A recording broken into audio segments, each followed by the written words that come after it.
Hello, সবাই কেমন আছো? আশা করি সবাই ভালো আছো। আজকে আমি তোমাদের সাথে একটা অসাধারণ টেস্টের মিনি চটপটা স্ন্যাক্সের রেসিপি শেয়ার করব। তো চলো দেখতে থাকো কিভাবে আমি বানাই। তার জন্য ফার্স্টে আমি পুরটা বানিয়ে নিচ্ছি। তো আমি মুগ ডাল, আদা, কাঁচামরিচ, নুন সামান্য দিয়ে পেস্ট করে নিয়েছি। তারপর সর্ষের তেল গরম করে তাতে আমি পুরটা দিয়ে নুন হলুদ দিয়ে সুন্দর করে মিক্সড করে নিচ্ছি। এটা যখন সুন্দর অল্প অল্প ভাজা ভাজা হয়ে আসবে, আমি সামান্য চিনি দিয়েছি টেস্টের জন্য। দেখো সুন্দর ঝুরঝুরে হয়ে গেছে আমার পুরটা। এখন আমি অফ করে দিয়েছি গ্যাসটা। আমার পুরটা রেডি। এখন আমি ডোটা বানিয়ে নিব। তার জন্য আমি 2 বাটি আটা নিয়েছি, নুন নিয়েছি, বেকিং পাউডার নিয়েছি আর 1 চামচ ঘি নিয়েছি। এখন সুন্দর করে ময়ম দিয়ে নেব।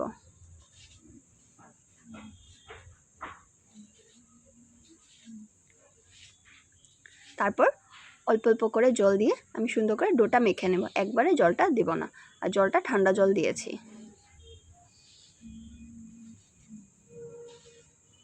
আমার ডোটা রেডি। আর আমার ঝুরঝুরে পুর রেডি। এখন আমি সুন্দর করে এটাকে বেলে নেব। আর যারা তোমরা আমার ভিডিও ভালো লাগে তারা প্লিজ আমার ভিডিওটাতে একটা লাইক কমেন্ট শেয়ার করে আমার পাশে থেকো। আর যারা নতুন দেখছো আমার ভিডিওটা, প্লিজ সাবস্ক্রাইব করে লাইক কমেন্ট শেয়ার করে দিও। আমিও তোমাদের লাইক কমেন্ট শেয়ার করে পাশে আছি।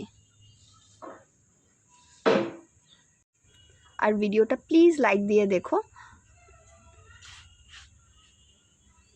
এখন আমি সুন্দর করে শেপ দিয়ে নিচ্ছি।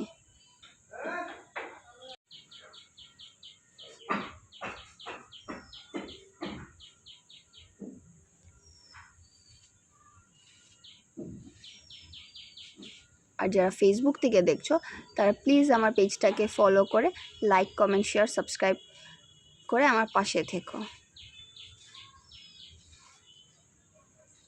আমি অল্প ডিফারেন্ট শেপ দেওয়ার চেষ্টা করছি। তোমাদের যেভাবে ইচ্ছে সেভাবে শেপ দিতে পারো।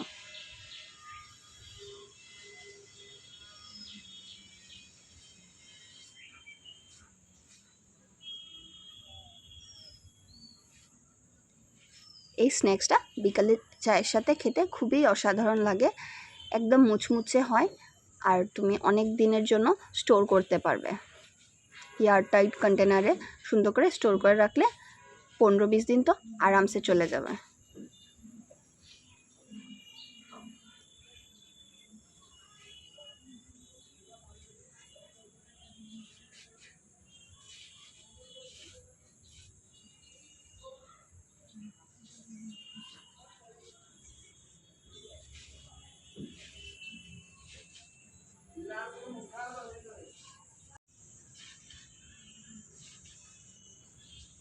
আমার সবগুলো শেপ দেওয়া হয়ে গেছে।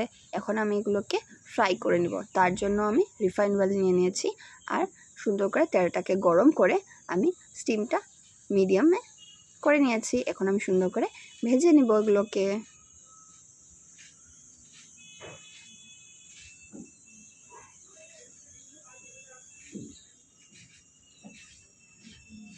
আমার স্ন্যাক্সগুলো রেডি। খেতে অনেক টেস্টি হয়েছিল। আর যদি তোমাদের আমার ভিডিওটা ভালো লাগে একটা লাইক কমেন্ট শেয়ার করে আমার পাশে থেকো। আর ধন্যবাদ পুরো ভিডিওটা দেখার জন্য আর আমার পাশে থাকার জন্য।